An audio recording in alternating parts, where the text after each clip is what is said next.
ಅಣ್ಣ ಅಪ್ಪ ನೀನ್ಯಾವರು ನನ್ನ ಮಗನ ಹೊಡಿಯಕ್ಕೆ ಅವ್ರು ಹೇಳಿ ನೀವು ಕೇಳಿಸ್ಕೊಳ್ಳಿಲ್ವಾ ಅಣ್ಣ? ಅವ್ರು ಹೇಳೋದು ಏನೋ ತಪ್ಪಿದೆ. ಅವ್ರ ಕೆಲಸ ಅವ್ರು ನೋಡ್ಕೋಬೇಕು. ಹಂಗಿದ್ರೆ ನಾನು ನಿನ್ ಎಷ್ಟು ಹೊಡಿಬೇಕು ಗೊತ್ತಾ?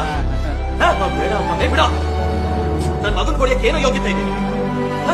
ನಿನ್ ಬಗ್ಗೆ ಯೋಚನೆ ಮಾಡಿ ಮಾಡಿ ಟೆನ್ಷನ್ ತಗೊಂಡೆ ನಮ್ಮಪ್ಪ ಮೇಲೆ ಹೋಗಿದ್ದು ಗೊತ್ತೇನೋ. ಮತ್ತೆ ನಮ್ಮಪ್ಪಂದು ಒಂದು ಅಂಗಿ ನೀರು ಕೊಟ್ಟೆ, ಅದರಿಂದಾನೆ ಬರ್ತಾ ಇರೋ ನೀನು ಬಂದ್ಬಿಟ್ಟ ಇಲ್ಲಿ ಬುದ್ಧಿ ಹೇಳಕ್ಕೆ. ಏನೋ ಮಾಡಿದ್ಯಾ? ಒಳ್ಳೆ ಭಾಷೆ ನಡೀತಿರ್ಬೇಕಾದ್ರೆ ಹಿಂದೇನೋ. ಹೌದಾ? ಹೇಳ್ಬೇಕಾಗಿರೋ ವಿಷಯನ ಎಲ್ಲಾದ್ರೂ ಸರಿ ಯಾರ ಮುಂದೆನಾದ್ರೂ ಸರಿ ಹೇಳ್ಬೇಕು. ಹಾಗಂತ ಸ್ವಲ್ಪ ಹೊತ್ತು ಮುಂಚೆ ನೀವೇ ಹೇಳ್ತಾರೆ. ಅದಕ್ಕೋಸ್ಕರ ನಾನು ಈಗಲೇ ಹೇಳ್ಬೇಕಾಯ್ತು. 4 ಜನದ ಮುಂದೆ ಹೇಳಿದ್ರೇನೆ ಇವತ್ತು ಬುದ್ಧಿ ಬರೋದು. ಏನು ಕೆಲಸ ಇರುತ್ತೆ ಊರೆಲ್ಲ ಅಲ್ದಾಡೋನಿಗೆ ಸಪೋರ್ಟ್ ಮಾಡ್ತೀಯಲ್ಲ, ನಿಮ್ಗೆ ನಾಚಿಕೆ ಆಗ್ಬೇಕು.